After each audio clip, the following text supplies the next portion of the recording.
Pemirsa, kita akan kembali berbincang dengan ekonom senior Indef, Profesor Didik J. Rahbini. Prof. Didik, jika menurut pandangan Anda ada yang salah dengan proses seleksi untuk calon Dewan Komisioner OJK, berarti menurut Anda apa kemudian sistem yang tepat? Apalagi kalau misalnya kita lihat aset keuangan yang dikelola oleh OJK ini sangat besar, hampir mencapai 13.000 triliun.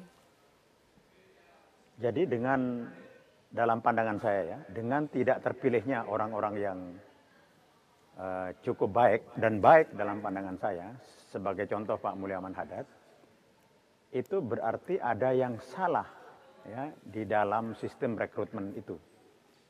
Ada yang salah. Ini pandangan saya ya, dan saya lihat juga seperti itu. Nah, pandangan dari publik seperti ini mesti dijelaskan oleh panitia seleksi ya.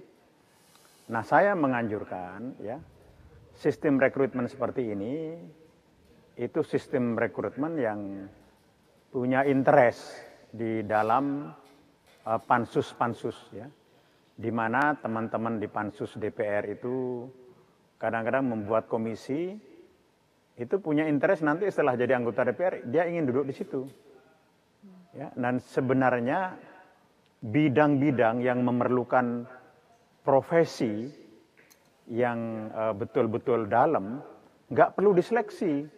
Cukup pengalamannya 30 tahun, sekolahnya 20 tahun di bidang itu, tunjuk di situ, sudah. Nggak perlu mencari-cari orang lain, misalnya bidang keuangan ini, cari dokter di bidang ekonomi pembangunan, atau dalam orang bidang politik, orang bidang akuntansi, cukup profesinya saja.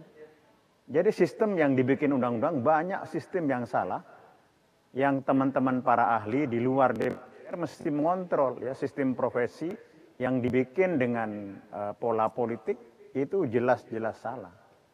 Jadi Prof sendiri melihat ini ada motif politiknya begitu dari tim pansel sendiri? Ya, zaman reformasi seperti itu kan masih kacau balau ya, ada puluhan atau belasan komisi yang sebenarnya itu profesi di bidang tertentu ya, tidak bisa seleksi selama 2 bulan itu mengalahkan pengalaman dan profesi orang selama 20 tahun.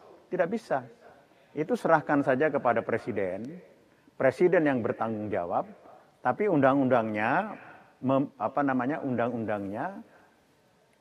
harus merekrut orang-orang panitia seleksi tidak menunggu pendaftaran. Sebab beberapa komisi yang ada di undang-undang